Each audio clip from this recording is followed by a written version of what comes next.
यहाँ तो कोई भी नहीं है। हाँ, चुप चुप, आजा आजा।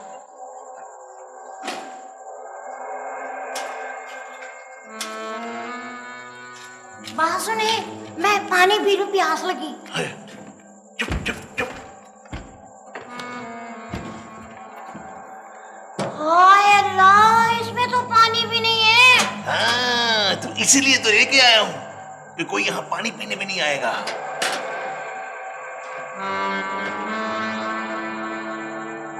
हाँ, अब हमारा खजाना बिल्कुल महफूज हो गया। बात सुने जी, अगर कोई हमारा खजाना निकाल कर ले गया तो? पागल हो गई हो?